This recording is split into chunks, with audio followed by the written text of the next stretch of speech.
Starting now. I want to welcome all of you to the maiden edition of the IEPA-UCC webinar series. And the topic for discussion today is enhancing student experience in educational institutions in West Africa. This is going to be discussed by our able Director General of IEPA-UCC in the person of Dr. Michael Boakye-Yiadom. My name is Nana Ifwa Roxanne, and I'm going to be your moderator for this webinar. So before we start, let me take us through briefly what is going to happen today. So I'm going to give you a brief introduction of who we are at IEPA. So for the benefit of those who don't really know much, at least you can grab something. Then I'll briefly introduce the speaker for today. Then he will take over and do the presentation. During his presentation, we're going to have a breakout session for discussion for some minutes. Then team leaders will give brief highlights of the discussion that was held with their various team members. Then the presentation.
Hello?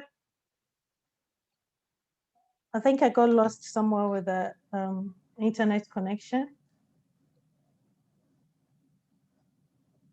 So to continue the outline, so during the presentation, we'll have the breakout session. Then after the breakout session, team leaders will give us brief remarks. Then there'll be question and then the presentation will continue. Then there'll be question and answers. Then we'll end this webinar. So to start with a brief introduction about IEPA. The IEPA simply means the Institute for Educational Planning and Administration. And this was established in August 1995 on a joint agreement between the government of Ghana and UNESCO and UNDP. And this was established, IEPA was established to build and strengthen capacity in educational administration of experts and non-experts, and to inform education and implementation.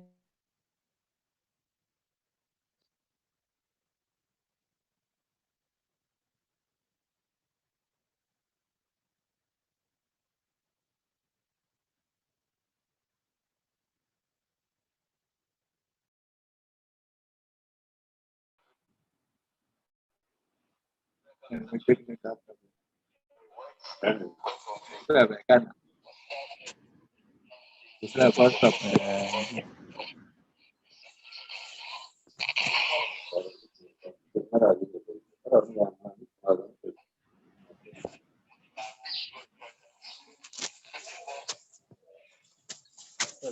you very much. I want to pray for the contribution for the message, the pastor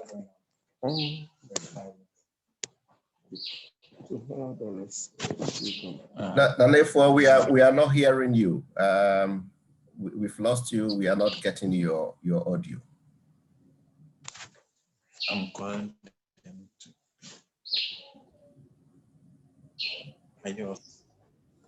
Should I connect yours too? If you can, yeah. Hello, everyone. And if I go ahead, we can hear you now. Sorry about that. So as I was saying, in November 2020, IEPA officially became a UNESCO Center for Excellence for West Africa. And this was launched by the Honorable Minister for Education in June this year, 2021. Now, as a UNESCO Category 2 center, IEPA is to, among other things, build capacity of the workforce in the educational sector in the West African sub-region, in the areas of educational planning, leadership and administration, as well as mobilize international and regional experts to provide technical assistance and policy advice to support sector-wide planning and policy development. So this webinar series is one of such events to build capacity geared towards the Sustainable Development Goal 4 of UNESCO. For more information about IEPA, I entreat all of us to visit the IEPA website on IEPA. Thank you. So with that brief introduction, and which has set the tone for us to know who IEPA is, I'll briefly introduce our main speaker for the webinar, the person of Dr. Boakye-Yiadom. Then he will take over with his presentation. So for those who know and don't really know Dr. Boakye-Yiadom, this is a brief about him.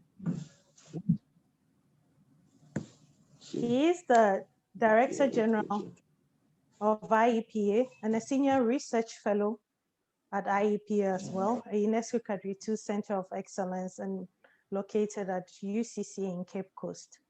Dr. Boakye-Yiadom earned his PhD in Higher Education and Student Affairs from Ohio University in Athens, Ohio, USA. He is a product of UCC, where he obtained his Master's in Educational Administration and Bachelor of Education degrees. Prior to becoming the Director General of IEPA and even joining as a research fellow, he served as Dean of Students at IEPA-UCC College in Madison, USA. He was a co-instructor of courses in higher education at Ohio University. He was a residential coordinator at Ohio University. He was the principal administrative assistant at the School of Business, University of Cape Coast, and the hall administrator at the Valco Hall, University of Cape Coast. Dr. Boakye-Yiadom served College Improvement Advisor for the Colleges of Education in Ghana under the government of Ghana, transforming teacher education and learning TTEL program. Dr. Boakye-Yiadom is committed to mentoring, educating, and learning from others. He brings his practical experiences to the classroom, and I know that this webinar is going to share a lot of practical insights for us. And he also develops an intentional approach of applying theory to practice and his engagement with students, faculty, staff, and policyholders. So on that note, let us welcome Dr. Boakye-Yiadom to give us his presentation on educating, enhancing student experience in education, educational institutions in West Africa. Dr. Boakye-Yiadom, your audience now. Thank you. Thank you very much, Nanefua, for the introduction. I believe my slides are showing. Let me try to put it on a slideshow mode so we can see it well. But good afternoon, everyone. I'm very excited. IEPA is very excited about our maiden webinar series, and this is the very first one. It's going to be monthly. So in August, there will be another one, September, October, and we'll be moving on. So this afternoon, depending on where you are, I know it's morning. I see a lot of friends from other places outside the continent joining us. So good morning, good afternoon, good evening, depending on where you are. So we are looking at ways to enhance student experiences in educational institutions in the West African sub-region. And we are talking about West African sub-region because IEPA, as a Category 2 center in education, has a mandate not only to serve Ghana, but also to serve the entire West African sub-region and beyond. So we are excited about the opportunity to engage, and we believe that at the end of the day, we are going to have a very exciting experience for ourselves and also for our students. So the presentation overview.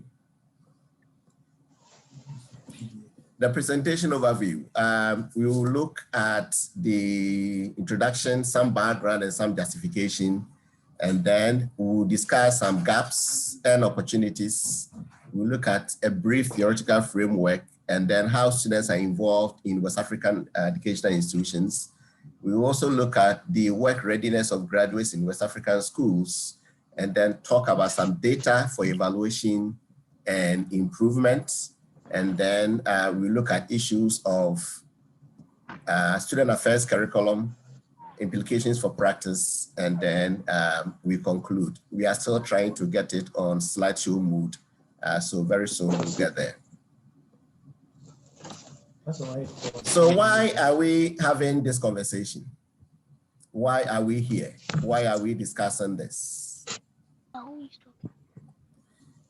I want to begin by making reference to some documents, and I'll begin with reference to Agenda 2030 for Sustainable Development, which is a plan of action for people, the planet, and prosperity. And we have described Agenda 2030 as being universal. And when I say we, I'm talking about the global community, as being universal, being transformative, and also being rights-based.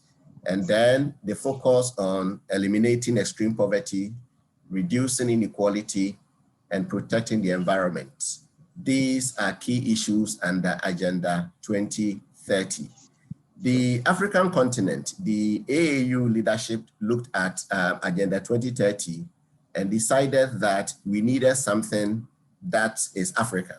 And that gave birth to Agenda 2063, that is the Africa that we want. And this is a 50-year plan, started in 2013 and ending in 2063. And we are hoping that if Agenda 2063 is implemented well, we are looking at integrated, prosperous, and peaceful Africa, which is driven by Africans. And that is very significant, driven by Africans, and then representing a dynamic force in the global space. And then we will look at SDG 4, which focuses on education, ensuring inclusive and equitable quality education and promoting lifelong learning opportunities for all. And also UNESCO medium-term strategy, the 2014-2021 document, which is ending, and then strategies ongoing, recommendations ongoing to put together the 2022 to 2029 medium-term strategy. And let me indicate that IEPA is deeply involved in this process of putting together the UNESCO medium-term strategy 2022 to 2029. So IEPA at the University of Cape Coast, as I indicated, as a UNESCO Category 2 Center of Excellence in Education in the West African sub-region, is committed to student development and success.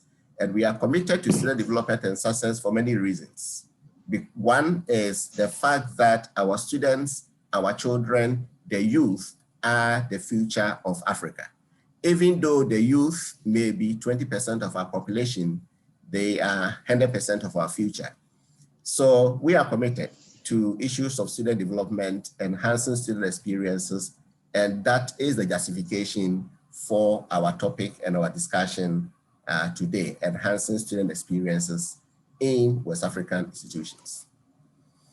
So let me begin with these reflection questions. And as I ask these reflection questions, feel free to make comments in the chat platform. We'll read them for other participants to also listen to your voices.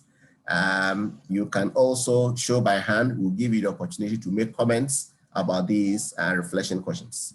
So what school experiences were the most profound in your development? How and why? In your previous current educational engagement and experiences, which of them would you consider most profound in your development? We're interested in knowing how and then why. And how does school life prepare students for life after graduation? School life, I'm talking about the entire school cycle, pre-tertiary and tertiary. How does that experience prepare students for life after graduation? How did that prepare you for life after graduation? How is it preparing you for life after graduation? So feel free, make comments, and then also show by hand if you have a comment. We believe that the school experience is critical.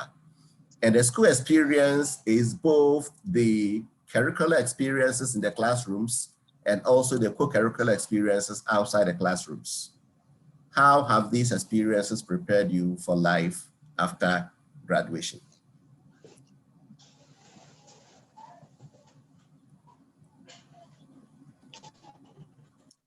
So some historical background and some work in student development, student success that the Association of African Universities, AAU, have done over the past few years that seem to situate our presentation in a particular context. So in October 2018, the Association of African Universities organized a student affairs workshop in Kigali, Rwanda. I was honored to be the sole facilitator for the 4-day workshop in Kigali. And we had many student affairs practitioners from different countries in Africa. North Africa, South Africa, Southern Africa, the western part of Africa and the eastern part of Africa. We went there, we discussed the nature of our work, we discussed the philosophy behind what we do in student affairs, and we came out with some recommendations. The following year, in December 2019, we went back to Kigali to continue the work that was started in 2018. Again, we brainstormed, shared ideas, and agreed that Africa, students in African institutions, African universities, and other universities within the continent seem to have similar characteristics. And the approach that we have been using to serve our students are also similar. And rightly so. We share a lot of values, a lot of traditions and cultures, and therefore it wasn't surprising that many of our approaches were very similar. We also realized that in most of the public educational institutions, the directors of student affairs or the deans of students were mainly academic staff appointed by the vice chancellor or the university president into that position. And most of them perform this position on part-time basis in addition to their full-time faculty position. So we agreed to begin to prepare a handbook for student affairs practitioners, which is still ongoing. But one thing was key, that many of the practitioners have the art of student affairs practice and did not have the science. Student affairs as a discipline, they didn't have the science component aspect of the practice. And therefore, one big recommendation in Rwanda in 2019 was for African universities to begin to roll out postgraduate programs in student affairs administration. So that in addition to the art of the practice, which is usually drawn from our culture, our values, the parent-child relationship, the mother-father-son relationship, we add some theories and some systems and some systematic approaches of helping students to develop and helping students to be successful so that practitioners in the field will have both the arts and the science component. So we will understand issues of student development and be able to come out with programs and interventions that seem to help to support the students in that direction. So that was 2019 in Kigali. In March 2020, AAU had an online webinar to continue the conversation. And just this May, the AAU cluster on higher education also had a webinar on this same conversation. And in the May 2021 webinar, we are grateful that Dr. Matete Madiba, the Director of Student Affairs at the University of Pretoria, led this process, and it was very successful. So here we are, trying to contextualize our presentation today. We know and have read from the literature that many students are more satisfied with their co-curricular experiences, and they expect more opportunities for engagement. They don't seem to have them. Inadequate trained professionals in student affairs practice in many educational institutions is a reality which I have discussed today. So our goal this afternoon is to look at this issue, address the issue, come out with practical solutions that will influence policy at the governance level and at the management level, so that we can serve our students the way they must be served. Because if we don't, our future is bleak. Select the slide and read.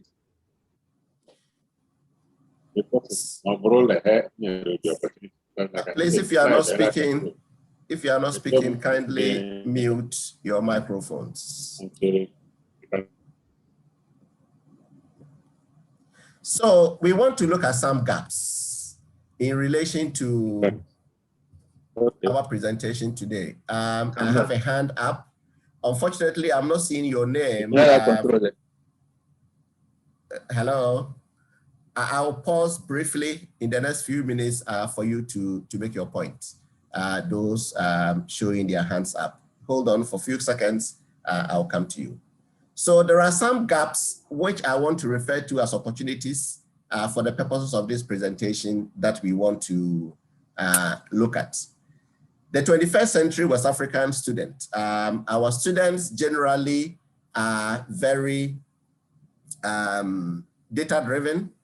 They are ambitious. They want to succeed immediately.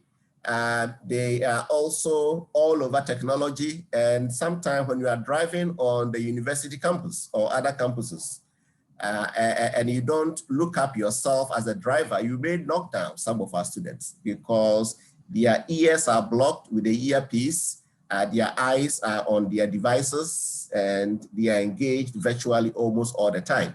These are our students. They love to engage more virtually even than face-to-face sometimes, to the extent that sometimes you have roommates in the same room, one on the top bed, one on the down bed, communicating through social media. And sometimes we get scared that some of them may even lose the ability to engage virtually, to engage face-to-face. So this is the type of student that we have today. And these are the students that we must serve them. Even though it comes with some disadvantages, we believe it also comes with a lot of opportunities. We also want to look at the culturally conscious pedagogy that we believe we must be promoting and validating.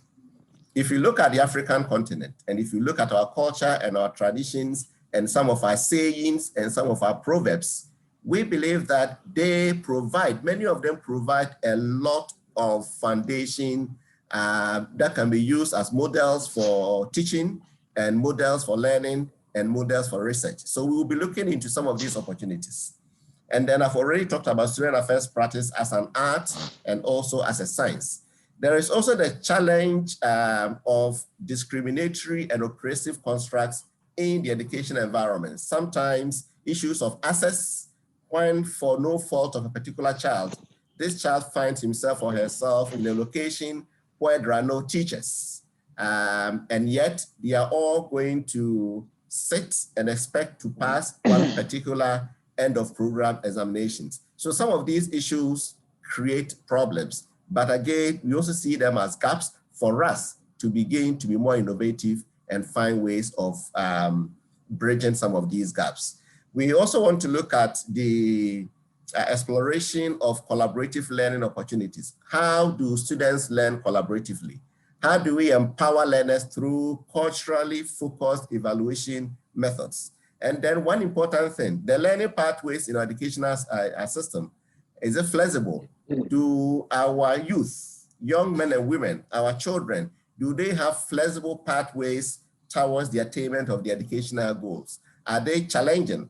If one student in a particular university is not comfortable with the program that he or she had chosen, is it possible to easily switch and change and transfer from one institution in the same country and even across the country or in a different country? And then the need for academic and student affairs to collaborate. Whatever happens within academic affairs, we believe must be shared, most of them, with our student affairs practitioners and vice versa, so that if there is a particular observation in the residence hall, the faculty of this particular student demonstrating whatever he or she is demonstrating could have a fair idea, so we can compare notes as to what is going on, both within the academic circles and also within the student affairs circles. Let me take a quick pause and listen to Omar. Omar, if you have a comment or a question, please go ahead before we continue.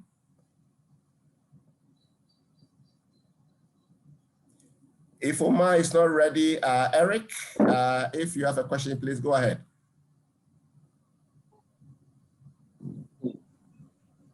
Thank you very much. I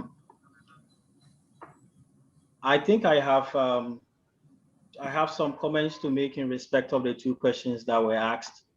First, about the school experience that were most profound in my development.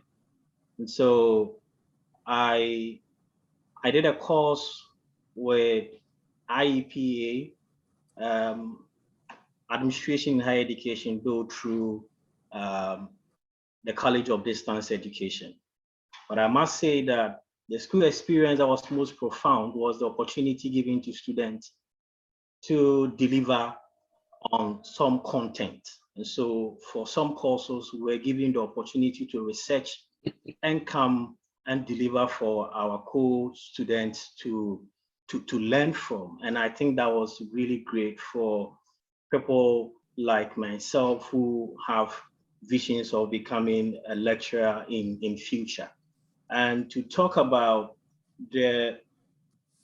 how the school life prepared me for life after graduation, this is where I was so exposed to the gap of academic advising and support for students who are in the graduate school. So you realize that there are many students who are willing and ready to learn, but they lack the requisite skill to be able to engage in further research. And so I took this upon myself after experiencing some of these things to engage further and assist postgraduate students, because they come with so much enthusiasm to study these courses. But along the line, this enthusiasm dies off because of the lack of support for them. And so I picked up this whole, if you like, this gap and see how I can shape myself becoming a student affairs practitioner. Thank you very much, Eric. Thank you very much. There is one in the chat session that I'm going to read. The most from Dr. V.A. and Kama. My most profound school experience has to do with teacher attitude and attributes. Teachers have great influence on students, so their attitude both in class and outside the classroom matters much. They serve as mentors and role models. Thank you very much. So I'll continue with the presentation. And here are some quotes from African personalities that seem to reinforce some of the issues that we have raised earlier. I talked about the Kigali experience in Rwanda 2018-2019 and indicated that we learned from Rwanda, from the various participants from the various African countries, that the art of the practice of student affairs was key and common among most of the practitioners, drawing from proverbs within our culture, drawing from symbols within our culture, drawing from our values as basis for serving our students and as basis for establishing relationship with our students.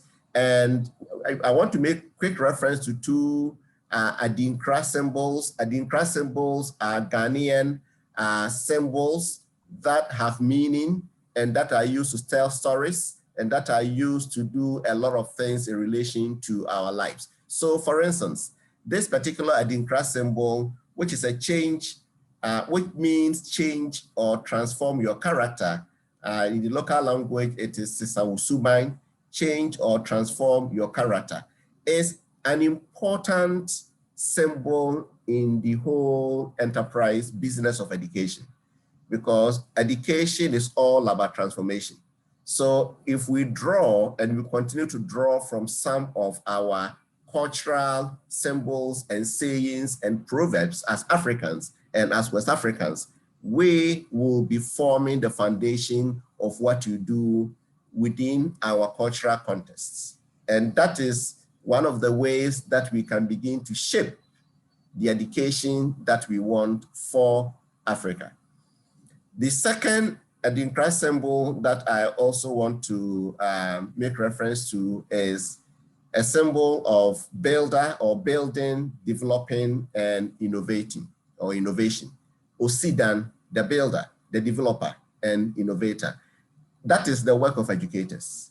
We build, we mold, we develop, and we help students to grow and become the global citizens that we want them to be. So the point that we are making here is that culturally, traditionally within Africa and West Africa, we have a lot of models and frameworks that are ours that we can use to gradually harvest culturally conscious knowledge that we have all around us and putting them together and using them for our benefits. Now, let me look at this theory of support and challenge and situate it within the context of student development that we are discussing today. So in 1967, Sanford, this is an old theory that is still very applicable to issues of student development. Sanford developed this theory of student development based on a balance of challenge and support. And he indicated that too much support with too little challenge creates a comfortable environment for the student where little development is possible. So when you create an environment where the student is too comfortable and less challenging, growth is delayed. However, too little with too much challenge makes development an impossible and negative experience. So when the support is too little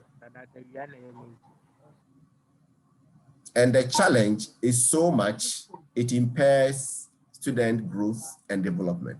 So what Sanford is talking about is the fact that we need a good balance between the support and the challenge, so that in enough support, enough challenge that the student can manage will help the student to grow. And in this support challenge balance, let us not forget that the student can fail. But when the student fails and a conversation is had as to how he failed or she failed, the student will grow out of this. So let us not be disappointed when we task students to perform some tasks, hoping that it is challenging enough and we are providing enough support, and yet they fail. When they fail, let us have the conversation and encourage them to continue and grow, because it is that balance that helps our students to grow and develop. So we are framing our entire discussion in our cultural values, our cultural wealth as West Africans and Africans, and also this support, challenge, balance that we are talking about. Let us not make it too challenging for them.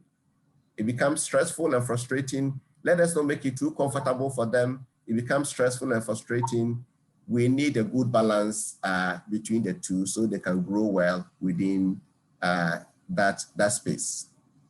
As we discuss this aspect of student development, with a commitment to support students to grow. Students don't grow and develop by itself. We need to engage them.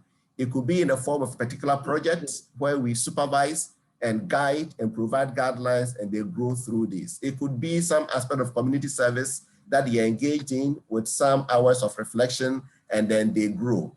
But let us look at this in the context of these special underrepresented student populations that we have in our schools, that sometimes we forget about them.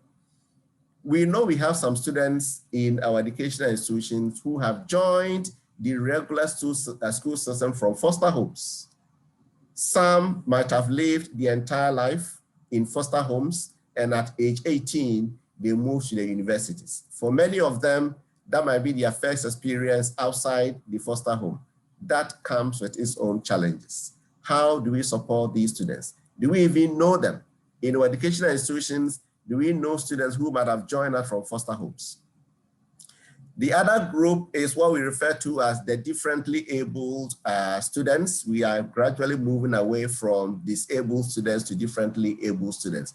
They are able, just that their ability is different. How are we supporting them? How are we supporting them? What are the facilities?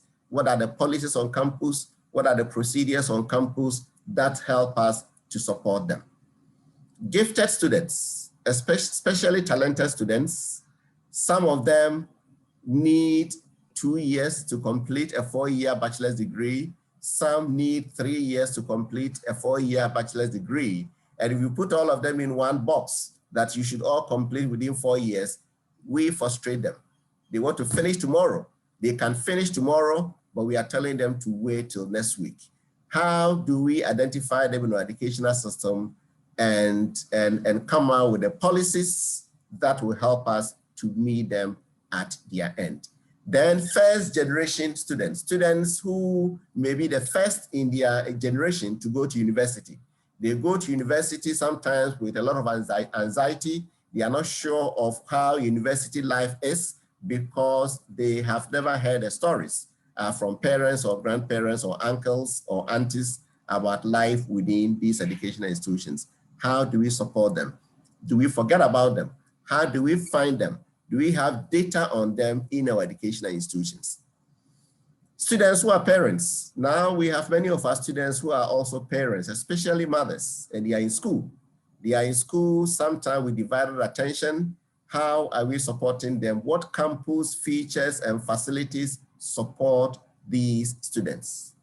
And then our international students, students who have joined us from other cultures and other countries. They come with expectations. How are we supporting them to go through these transitions? Because sometimes the transitions are huge and they need our support. Students who support themselves financially. There are some students in the educational system who do everything by themselves. They support themselves financially. They need our help. What kind of help do we have available? If we don't have any support for them, or if we forget about them, let us begin to realize that they are real and they exist, just that we may not know them.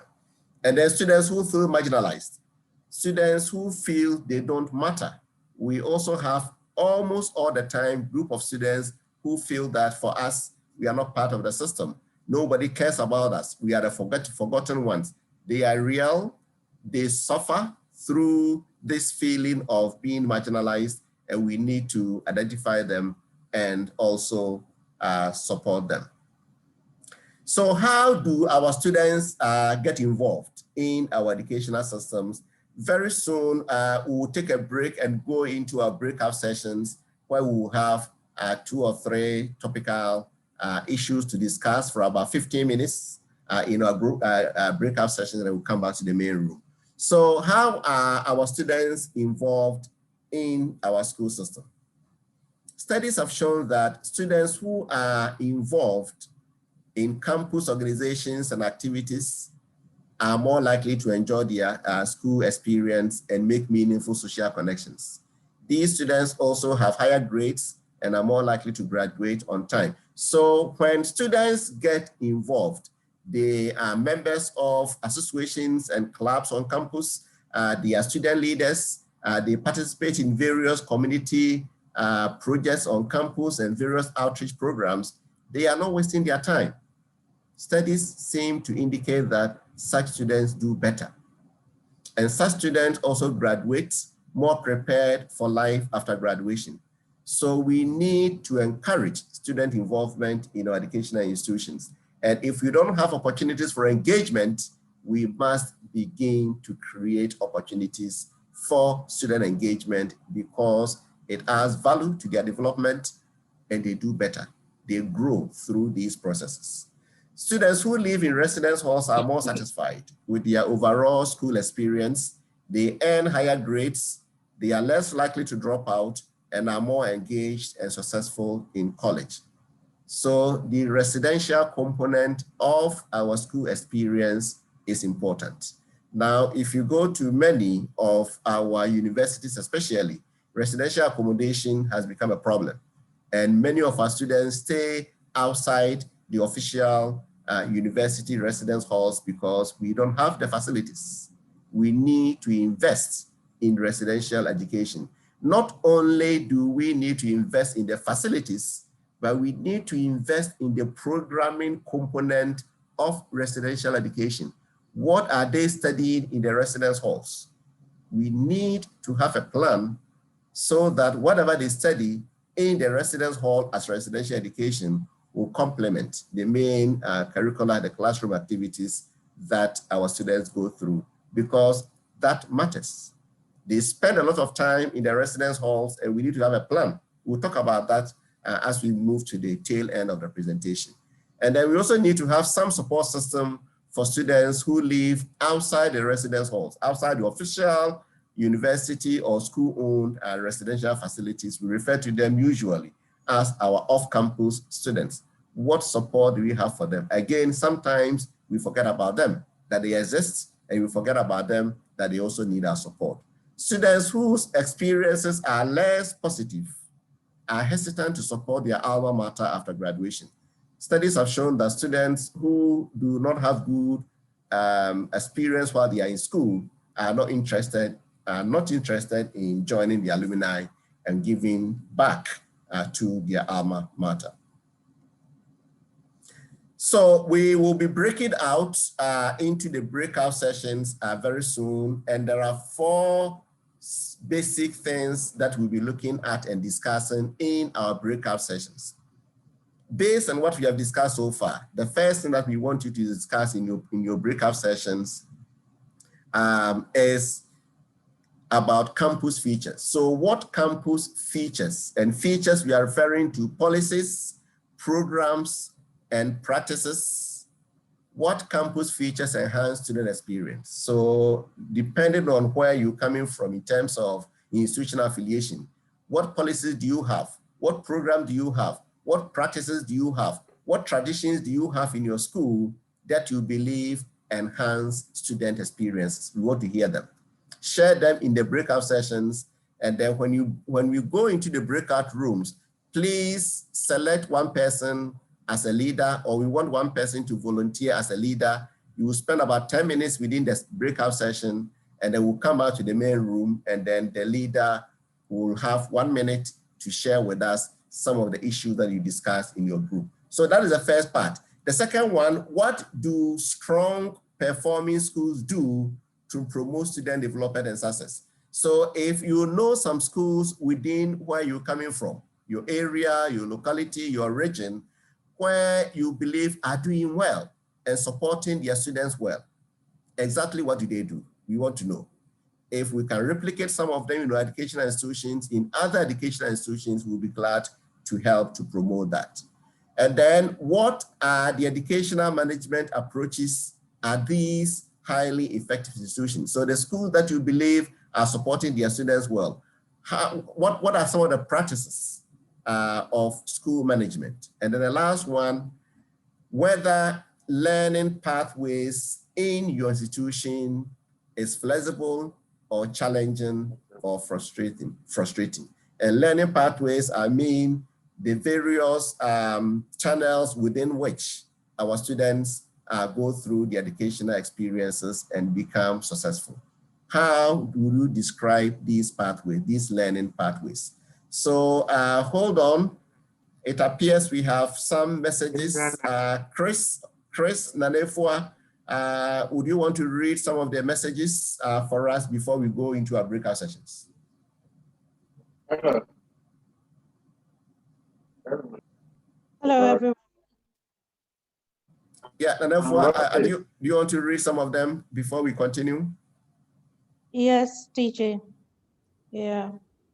So we've received a couple of comments and questions from participants.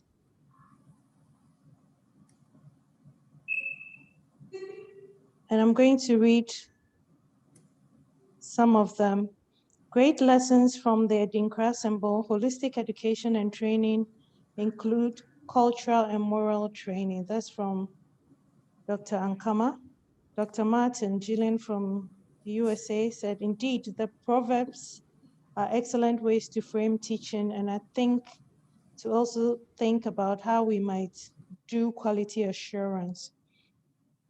Also, Anthony Adu made a suggestion that workshops, seminars, and educational forums should be included and be part of the school system, because quizzes, assignments, and class activities can be overwhelming.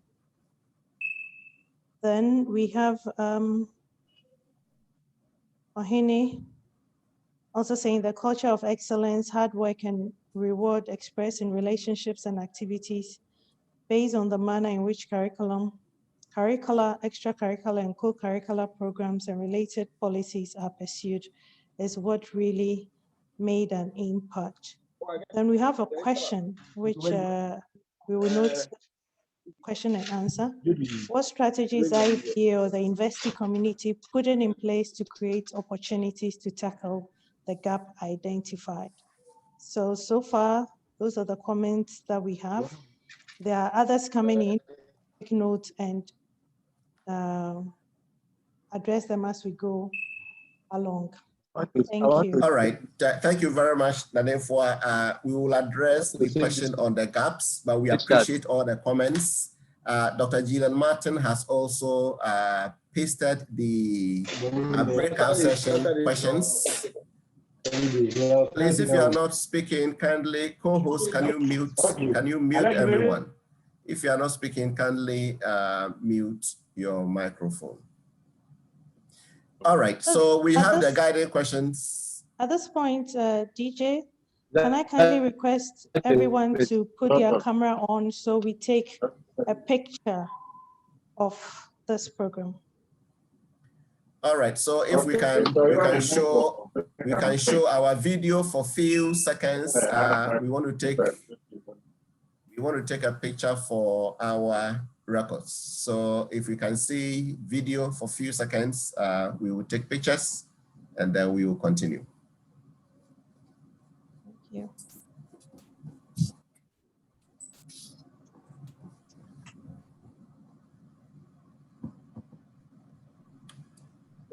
you.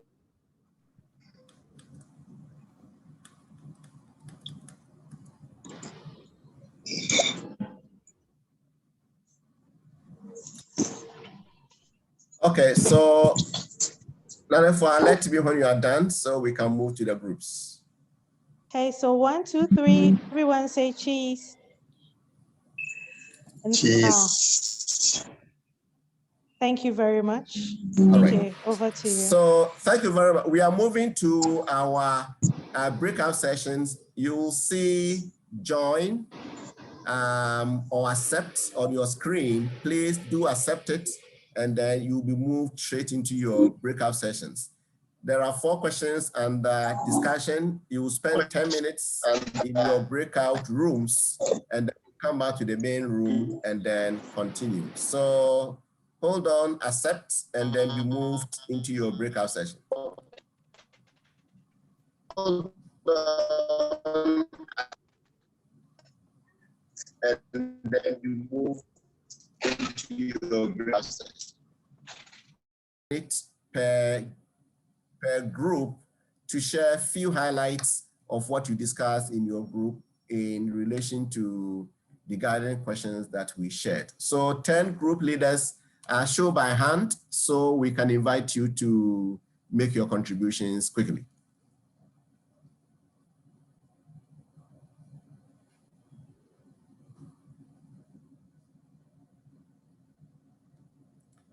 Group leaders, if you are ready, whoever is ready, please go ahead and share with us what you discuss in your groups. Ohineba, please go ahead.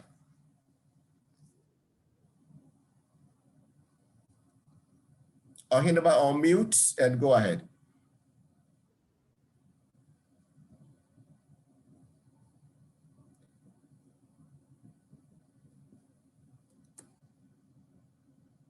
Okay. Yes. All right. Go Thank ahead. you. I now have the permission.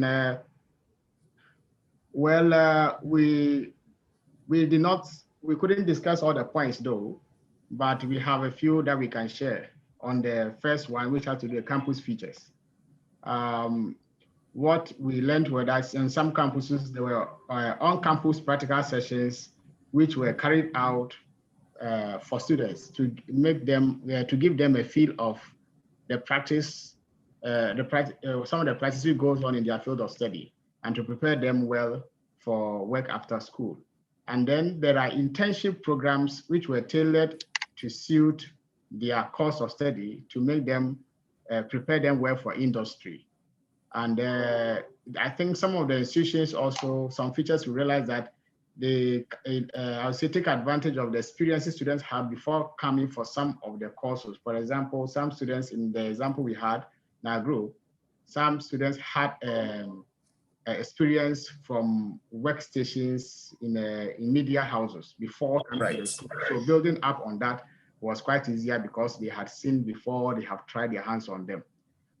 Then some also use some features such as panel discussions, and then followed with some exhibitions that they carry out, and individuals, groups of students may walk around from one station to the other to look at the work they have done.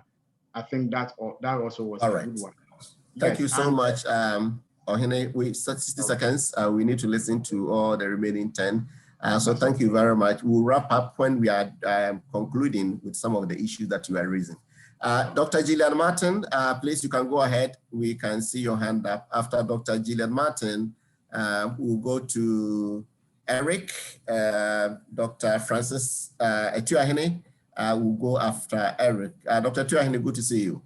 So Dr. Gillian, please go ahead. Yes, good afternoon, everyone. So in our group, we really centered on the first two questions, that any practice where students are invited to participate and aren't just like told what to do, but rather are invited to participate and invited to think and engage are helpful. And the policies of a university should sort of shape that. So if a student, for instance, is invited to participate in an internship like Mr. Ohene was just sharing, that those policies help them to support them as they engage versus just kind of give them a list of things to do.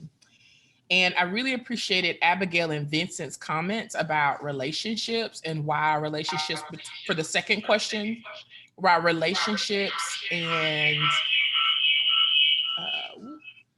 teachers are so important between teachers and students. And that is something that good schools do. Strong performing schools have this ability to really engage, where teachers and students have really good relationships.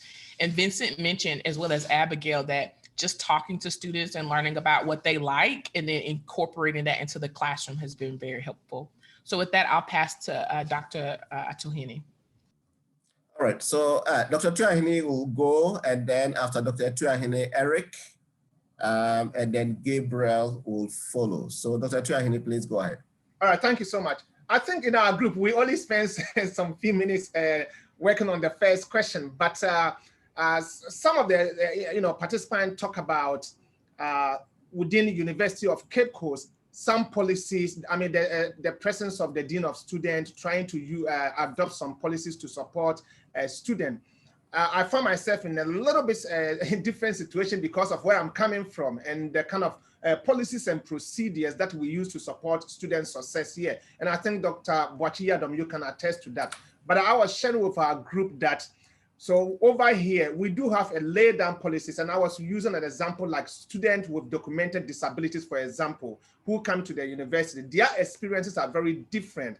Not that they are deficient, but they learn differently. So we provide them the tools so that they can catch up with all the other students who we will call them the top tier student. But in terms of the overall general experience that students will have, I believe that having a strong first year experience program, especially for your first time incoming student, will help solidify the student learning experience. And with that, I will end so that Mr. Eric can go, right? All right, thank you so much, Dr. Francis Atuahine. We had a good time with him back in the days at Ohio University. Good to see you again. Eric, please go ahead. Briefly, 60 seconds.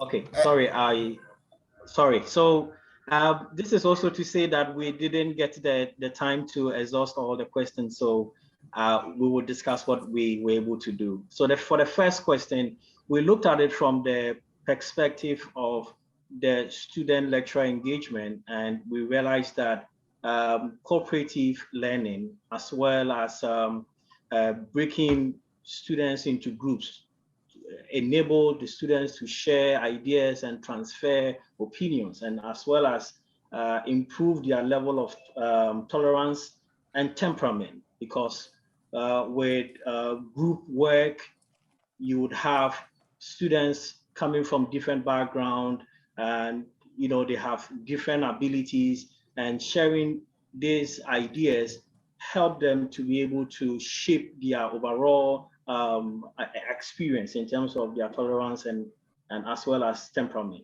And what do strong performing schools do to promote student development and success? We were of the view that the communal living, which occurs within institutions, for example, University of Cape Coast, you would have both the faculty and the students living within the same area, and that helps the connection between students and the faculties. All right, thank you very much, Eric. Communal living is critical. Learning communities are important in a lot of the things that we do and the issues that we are discussing. Gabriel, you can go ahead now. Okay, I think we also have a little bit of a leadership challenge there. So we have some few seconds to discuss. We talked about infrastructure in the school. We also have to give the students a very good experience. And somebody mentioned that some of the theaters in the schools are much more smaller to accommodate the students. And it doesn't help both the students and that of the lecturers to actually have a proper interaction with the students and to be able to assess them very well. And that is what someone mentioned. I think another person also mentioned that some other universities have vocational training aside what they are traditionally doing. So on their breakout sessions, in the vacations or beyond their free times, they are being tasked to do some vocational activities. So that also helps them in terms of the academic experiences. Thank you. All right, thank you very much. 4 more to go. I don't see their hands up, but I will ask if we have the 4 remaining leaders around who may want to share their engagement in their group sessions. So the remaining 4 breakout sessions, if the leaders are still here, you have the floor. Well, sorry, there's Yao from UW. We just noticed in about 1 minute to the closure of the the breakaway session that we were having some topic to discuss, and we were not familiar with the topic, so we couldn't do it. So sorry about that. So sorry about that. Yes, thank you so much. Any other group to share the experiences? So I will say that we've enjoyed the comments from the breakout session. Some stood out very clearly. First year experience, to help them manage the transitions and the other issues that were discussed. Thank you so much for your participation. in the breakout sessions. So we will now continue to the final stages of the presentation. We don't have much time, so we will go straight to the slides and then continue with the presentation.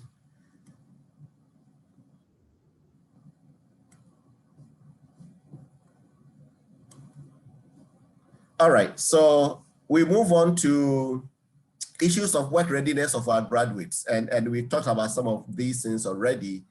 If students get the opportunity to participate in the various on-campus extracurricular, co-curricular activities, they are prepared, they learn many of the soft skills that they may not get in the classroom to help them to be work ready after graduation.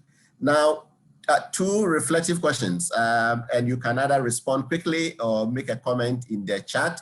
What does the world require of school graduates, and how do students change in the schools, and how do these changes take place? So what does the world require of school graduates? We believe that the world expects graduates to come back from school and help fix community challenges and help develop communities and help enhance the overall living conditions of people within their communities. The world want to see graduates who are contributing to national and global development. And how do these changes happen in the school system? How does it happen? Is it in the classroom, outside the classroom, combination of both? We believe that as we engage them in the classrooms and equally engage them outside the classrooms with more intentional engagements and activities and interventions, then we are preparing them well for life after school. Again, Nanefua and Chris, at a point, I will request you read some of the comments that are coming. In all this conversation is this huge issue of data. How are we using data in student affairs practice to inform what we do? What data do we have? How are we using the data? Effective and efficient documentation and utilization of existing data. What data are we documenting? Best practices, data about our student engagement, and data about our student satisfaction. What do we have and how are we using them?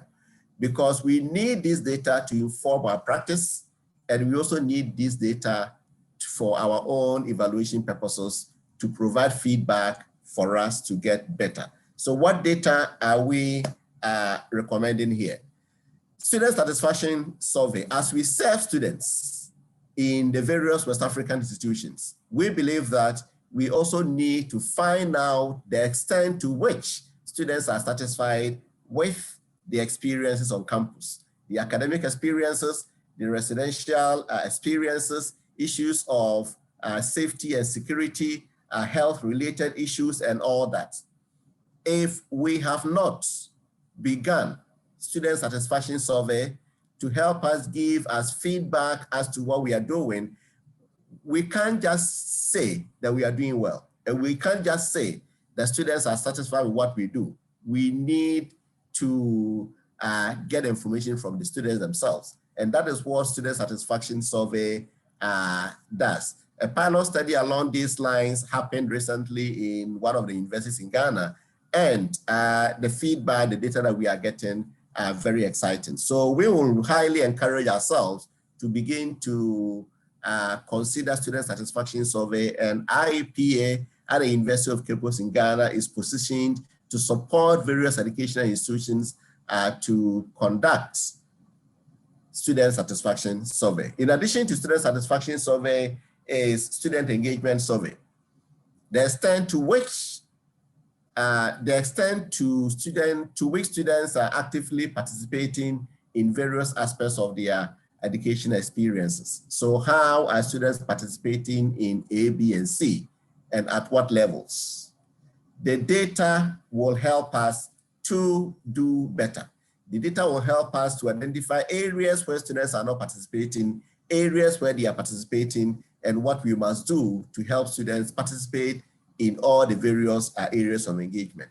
But how can we do this when we don't even have these opportunities for students to engage? So we need to begin to think of ways of getting students involved, engaged on campus so they can grow to where we want them to be. In addition to the student satisfaction survey and the student engagement survey, is this big conversation about student affairs curriculum. Our academic programs in our various academic departments run by curriculum and syllables and course outlines and all that. So that every semester, you know, in this course, these are the course objectives and these are learning outcomes and these are the assessment or evaluation processes. Student affairs must begin to do that. What programs are we rolling out? So the program that we are rolling out in the residence halls, the residential education component of what we do in the residence halls must have a curriculum. And when we do this, then we can begin to be seen as being strong and being more focused and being more targeted so that when the academic staff are speaking, we can also speak because we also have a curriculum and we also have a plan with learning outcomes and all that. So let's begin to have that big conversation. And I know that the Association of African Universities is thinking about this. IEPA, again, is well positioned to support various educational institutions within the sub-region to put together student affairs curriculum for our higher educational institutions and something similar for pre-tertiary educational institutions. West Africa probably must be one of the first to begin to consider student affairs practice in pre-tertiary educational institutions, and we can do it. Career services. What is driving the career aspirations of our students while they are in the universities? So from junior high school to senior high school to the universities, what are the guiding principles? How are we supporting students to unearth and develop interest in their various chosen careers? What about those who have no idea what they want to do? How are we supporting them? Again, if we have trained student affairs professionals with expertise in career services, then we will be well positioned to play this role and play this role well. Campus community engagement initiatives, we need to have them, but how can we have them when we don't even have the expertise to figure out how to even develop these things? We must develop program objectives, and that is the curriculum that we are talking about. State very clearly our learning outcomes, develop our evaluation templates, allocate time for reflection, and then use the feedback for improvement. So in addition to curriculum for academic programs, we are strongly advocating that student affairs must begin to have a curriculum to run with. Implications for practice.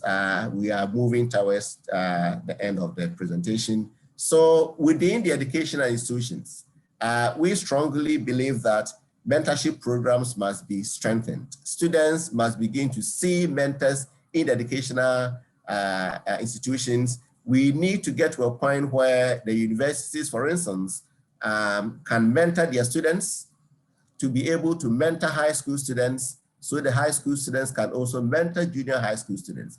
And if we plan well and we think through well, we can have national mentorship programs in all the West African countries to help support mentorship in our educational institutions.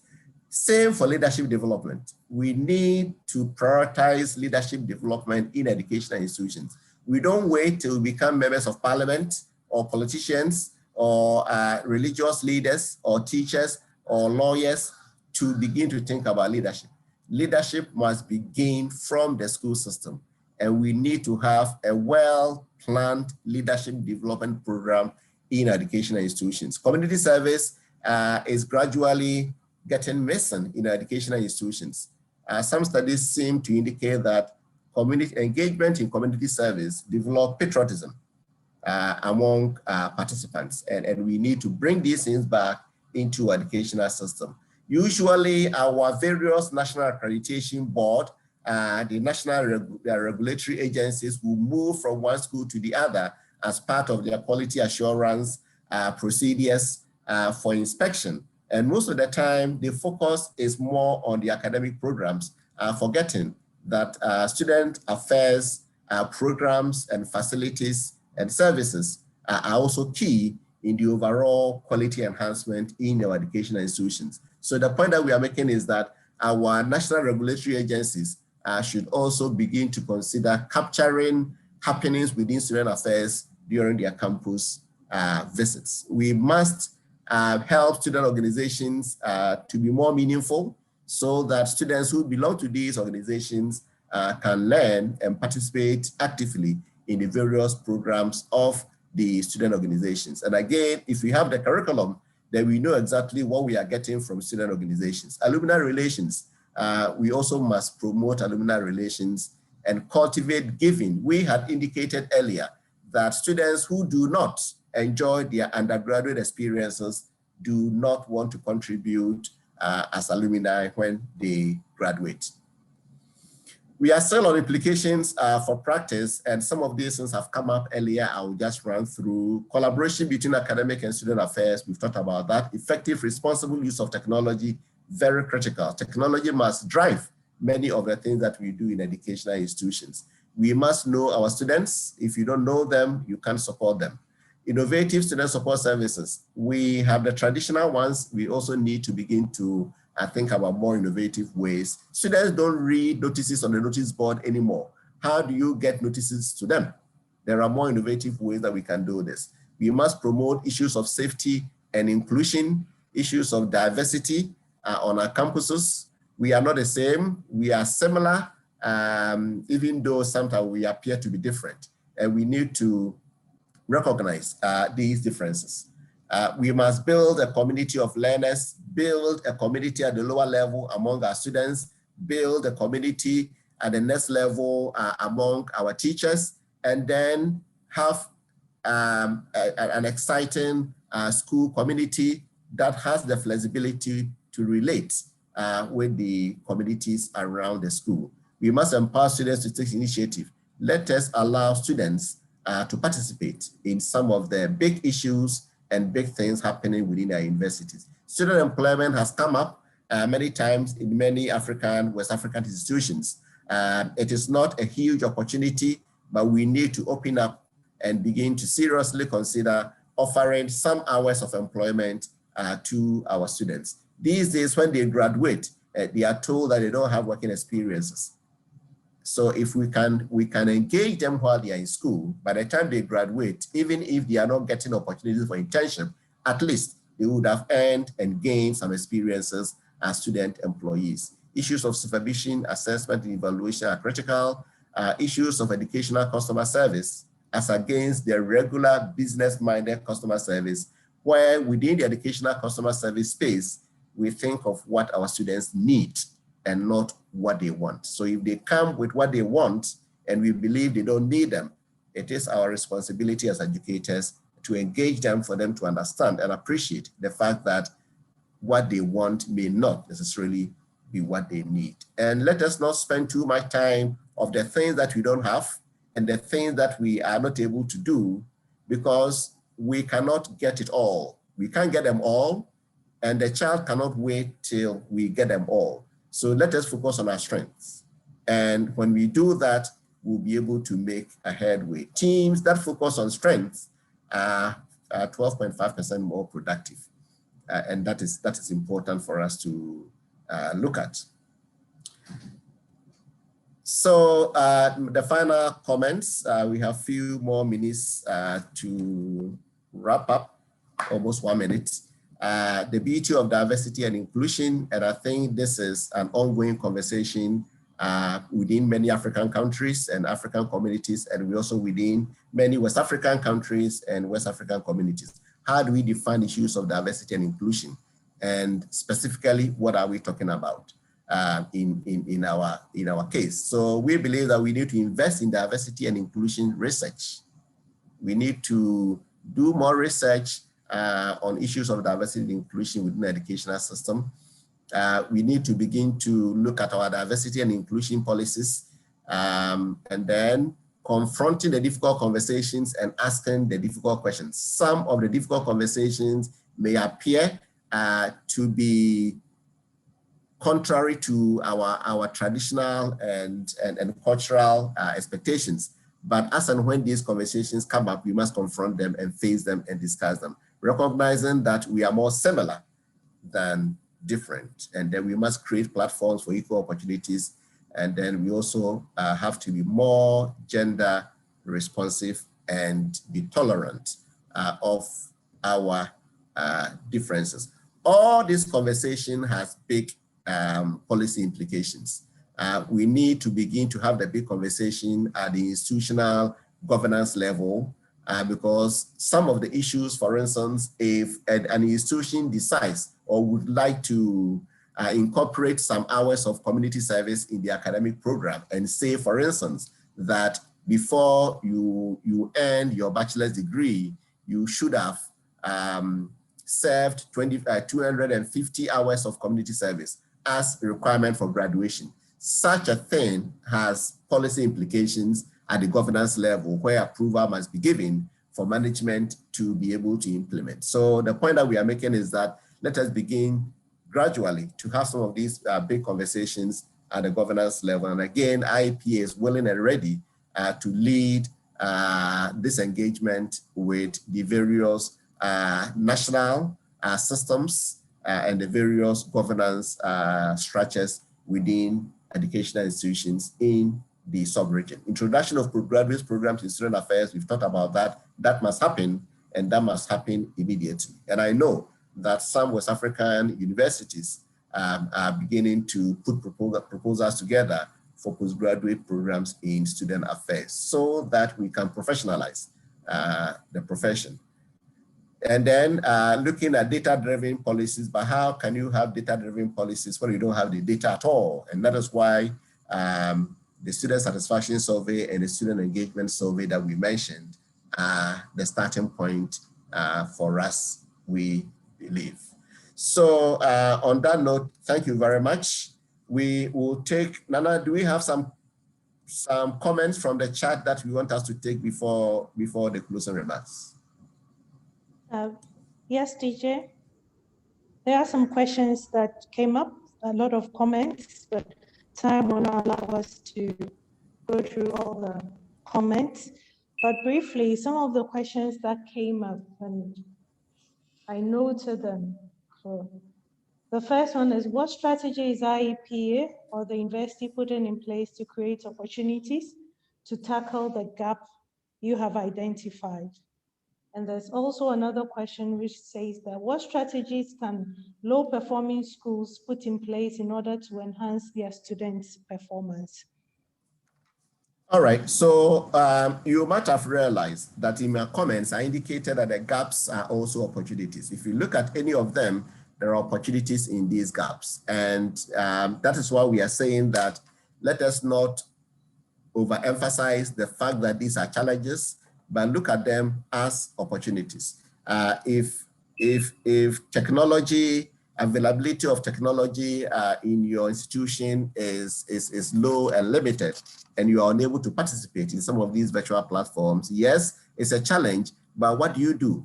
That should rather encourage us, our institutions, to begin to find ways of investing in ICT infrastructure and prioritizing ICT infrastructure instead of other seemingly priorities. So if you look at the gaps as opportunities, I believe 50% of the job is done already. How do we support low-performing educational institutions? We will begin, IEPA's position is that we want to begin with leadership, because most of the time the issues are about effective and efficient leadership practices and approaches. So we'll begin by engaging leadership of these educational institutions, identify the gaps, and if there are direct or even indirect gaps within leadership, our job is to begin to roll out some outreach programs, some leadership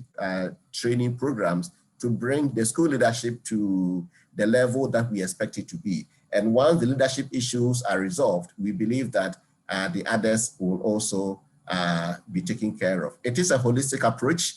We must involve school leadership, the teachers themselves, parents, community leaders, district assemblies, and all related stakeholders, the students themselves, so that we can all play that role. This will work better when we have more strategic, innovative ways to enhance the living conditions of our teachers. How can the teachers perform and support well if what they are earning is nothing to write home about? So we also need to look at benefits and services and benefits and the remuneration of our teachers so that we can have that conversation at that level. But to directly answer your question, it is a holistic approach. We are all involved. Let us not see them as challenges, but also as opportunities.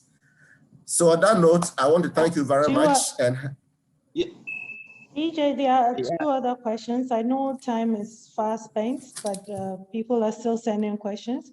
All right, so there are two questions. Yeah, one is, in running a student graduate program, doesn't matter which department the program is run by. And the last one is, which is directly to IEPA and yourself, how is IEPA helping graduates to meet societal expectations? Especially, what strategy is IEPA using to improve the experience of first-year students at the institute? All right, so let me tackle the postgraduate program in student affairs. If you look at student affairs academic programs in various educational institutions that run them, they are usually situated within the College of Education. And they are situated within the College of Education because they are related. So I would say that our expectation is for postgraduate programs in student affairs in African, West African universities to consider situating and locating them within their colleges of education. I think it makes more sense. I think they are related and they can draw and take advantage of their collective expertise. How are we helping our graduate students?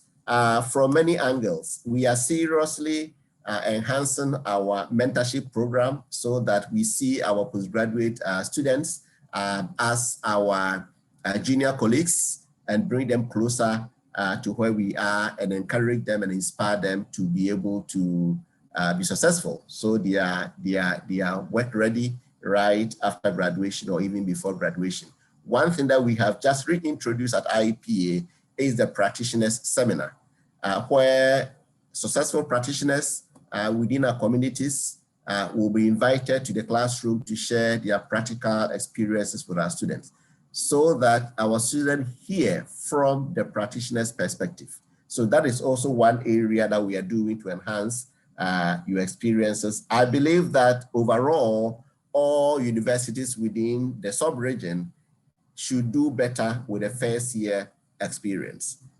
We usually will have some orientation for them when they arrive, stay in touch with them in the residence halls and all the other places. But I think that our interventions and our approach and the programs relating to first year experience must be more intentional.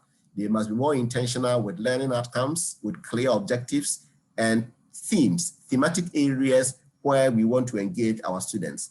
If we're able to do this, at the end of the year, we can evaluate what we have done, we can score and know whether we are doing well or not and do better. So first year experiences, we must be more intentional, more focused, more targeted with a plan.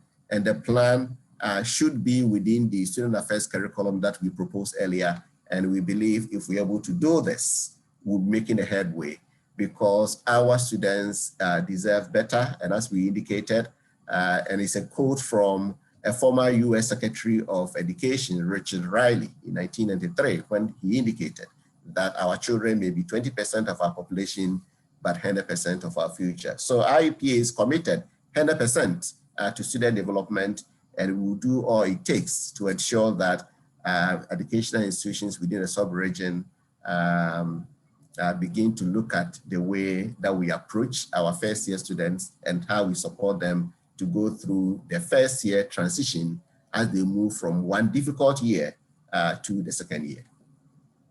Thank you very much, Dr. Boakye-Yiadom.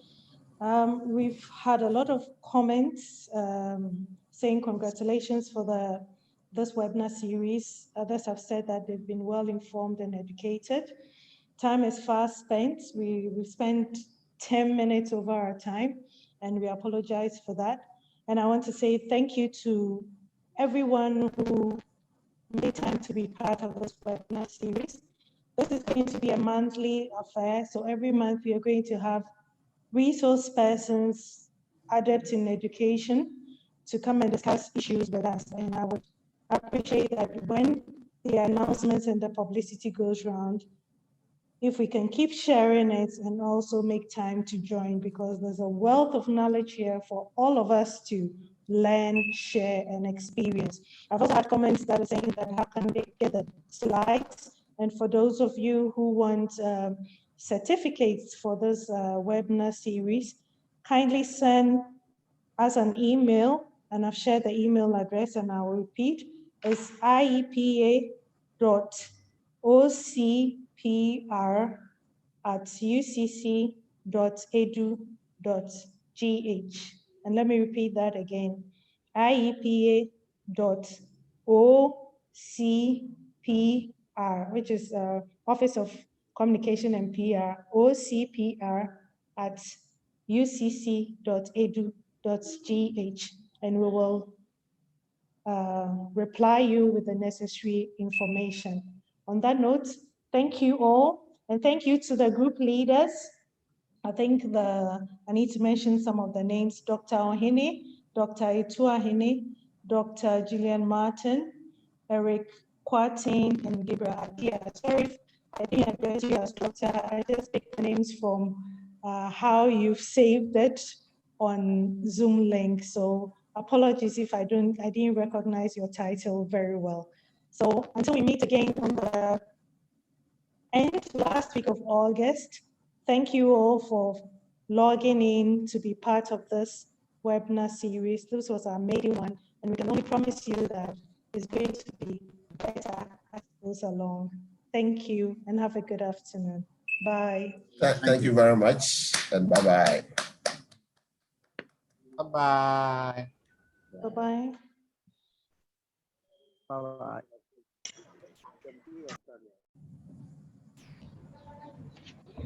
Bye-bye.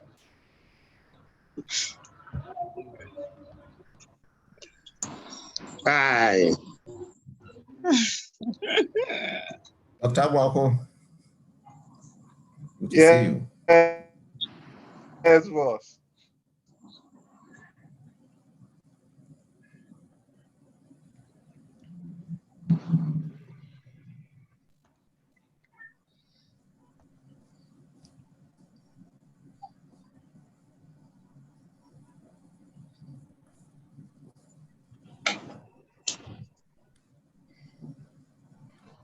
Bye.